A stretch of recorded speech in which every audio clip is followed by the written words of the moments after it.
Hello, gamers! Welcome to Gamers Galaxie Special Edition GOG. That is for Guild of Guardians, quick hit segments about what is going on in the GOG ecosystem.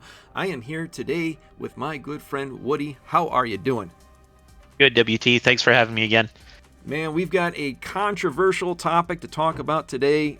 There was a global event going on in GOG, roughly 4 weeks, a high stakes competition, and they gave away $450,000. That's USD in GOG prizes, big leaderboard, big giveaway. And where do you want to start with this controversy? Well, I think I'll start by the community reaction, because it was, and again, I'm really involved in content creation, so I like to pay attention to what's going on. And I think what was really challenging for the team is that, when they came out with this leaderboard structure, the criticism was it's too top heavy, right? Only the top 10 really make anything great, and they're the ones receiving the special edition Guardians or the Chroma Guardians. And then, so that went on for a bit, and then the team actually listened to the community and switched it up, right? And sort of spread out the GOG rewards for the last 2 weeks to cover more people. But then the criticism was, well, these prizes aren't interesting enough and I don't want to play or invest this much time for the rewards. So it's kind of like, okay, well, what do you do, right? If half of the people think, and it's probably not half, it's probably some same people sometimes, but if you do it one way, it's too much. If you do it another way, it's not enough. So what's sort of that middle point where everybody's happy? And I think that's the problem, is that no one is happy. But I think the takeaway here is that they listen, and people are now reacting to the fact that we don't have any leaderboard rewards, because it is supposed to be the main way to earn GOG tokens, is to participate in these leaderboard rewards. And what they said last week is, we're going to take a step back, and we're going to look at things. And for Chris, because Chris Clay is he's a career game designer, and you can also see he's a really big believer in analytics, right? Like, he wants the data, he wants to see people's behavior in the game, and he wants to understand that. And I think if we're seeing delays in that, it's because they're taking their time, Yes, to make sure they get it right. And I would much rather I'm going to be playing this game. I'm probably going to be playing this game for years, because that's how I get invested in these things, right? right. So 2 weeks to me, for them to just take a pause, make sure it's good, and then come back with something better, is worth it. You know what I mean? Right. But I understand. I understand the perspective that folks have pumped a lot of money in this game, buying Founder Guardians and upgrading them and all of this stuff, and they want to make their money back as quick as possible. Mm-hmm. I'm not sure that the leaderboards are going to be the way to do that, right? Like, Right. This isn't a degen thing. It's not a thing where they're awarding like thousands of dollars every week. I think, again, if you invested a lot of money, you need to be in a long-term mindset with this. I had the wonderful opportunity to have a long talk with Chris Clay on a recording and off recording about the whole entire state of GOG, and I think he's publicly said this, so I can say this without getting him in trouble. He is handcuffed by past promises that he did not make, and because of that, it's limiting his ability to do what he needs to do to make things more successful than he already has, which is crazy, because he's done such an amazing job as is, even being handcuffed by past promises. And I can tell you for a fact, I'm willing to bet on this, his number one metric that he looks at is retention. It's all about retention for him, getting people to come back and play on that first day, 7 days, and 30 days. What is the data on retention of players? And they are in a sticky wicket. I don't know. Is that a Canadian thing? Sticky wicket? Yeah. What's a wicket? Or no, maybe that's Australia. Maybe it is. Yeah, maybe it is. It might be Australia. Yeah, that sounds me. I talk to so many Canadians and Australians, I get mixed up. But they call it a catch-22 here. Either way you go, you're damned. And what you're saying is, one way people are like, oh, well, it's pay to win now, and if you go the other way, it's like, well, now it's not worth my time. So what are you gonna do? How are you gonna find that happy medium? Me personally, I did not like them tying the I think it was a Tavros Mythic to the winner. I did not like that. I thought that was way too heavy, and obviously whoever has the best best teams with pay to win is going to get that. So like anybody, there's no chance for somebody who isn't paying to get that. So I don't like that reward. I think they should have just stuck to the GOG token.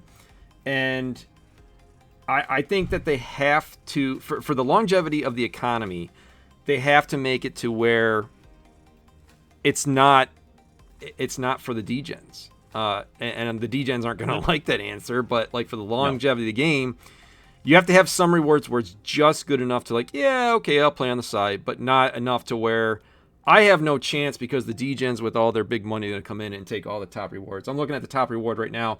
Paloof, 1789, I think that's his name. He won 27,156 GOG tokens. The next couple down, 23,000. Teo came in with 17,900. That is a decent chunk of change right there. That's a couple grand. Well, not right now because the token tanked after the rewards went out. The token tanked even more. So that's actually probably close to like $1,500 or so USD. I am concerned about how they're going to manage this because I want to be clear here. Nobody in this space has figured out the magic equation to make this work. What's your thoughts on everything I just dished out there? Yeah, that's a lot to unpack, and we might have to do another one of these to dive into it. No, you're right. I've never been into a project where the team didn't really make mistakes at some point in their launch or their early, like whether you're in that early access or beta or what you want to call it, right? I think that's part of the space. We're all sort of living this experiment of how do you revolutionize gaming with this new technology and how do you increase player engagement, right? So like I wasn't a big fan of them changing the rules midway through the week. So at one point I remember they made some changes to Arena to try to balance things out, but they did it like mid competition, right? So it's like one day my Durizda was dominating everybody, and then the next day she was kind of like toned down a little bit, and I got smoked by all of these elite players around me who could now just run me over. And obviously that affected my earnings and my ranking and so on. But, again, it's all sort of these learning things for the team, right? So next time maybe they won't do it that way. Maybe they'll have a different approach to how they balance the game. I think, again, for like you said, right, it's hard for him to, and by him I mean Chris,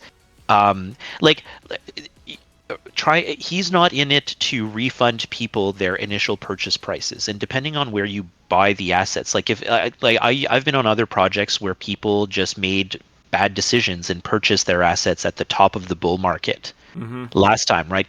Clearly, if that's what your situation is, like it's going to be really hard for you to make that back. And if you're approaching the game with this idea of like an ROI mentality, it's going to be really hard for you to do. But I think his even bigger challenge than just folks who bought the assets, like the characters, is the people who bought the guilds. Because maybe you bought a guardian for a few $100 and it sucks, but you didn't buy a mythic guild token for 100 or 200 grand. Like Jesus, how do you make that profitable? That's a whole other episode. And it is a whole other episode. But like I understand what he's saying, right? It's like, what were they smoking when they, exactly. when they minted these things and made these promises that people were going to recover their money and stuff? And a game can make billions of dollars, but that's like Minecraft or Genshin or like they're not all going to be that. Actually, none of them are going to be that. Maybe one out of 1,000 might end up in that space, right? Exactly. So anyway, yeah, for sure. That they're in a like I said, sticky wicket, catch-22, whatever you want to call it. But I do know this. This is their number 2 flagship game under the Immutable ecosystem. It's their baby. They're going to go back to the drawing board. They're going to keep working at this, and I have full confidence that they're going to get something that might not be exactly perfect, but it'll be more manageable than this first time, and we have to give them a little bit of time to figure this out. They're people too. They make mistakes, and this is a process. Nobody has it figured out. And some very, very good stuff there. Thank you for stopping by today. Anything else before we head out? No, no. Well, I think no. We unpacked quite a bit, and there's still a whole lot to unpack on this topic. So I'm happy to come back and have another chat for sure. Yeah, we'll definitely be talking about this again down the road for sure. And I want to thank everybody for tuning in. This is Gamers Galaxy. If you're not in our Discord, definitely jump in there. We got some massive announcements coming out soon with some new giveaways, new sponsorships. Follow Woody, man. This guy is chock full of information, and he's got the skinny, as they call it, on GOG. I want to thank everybody for tuning in today. Everybody take care. Bye-bye now.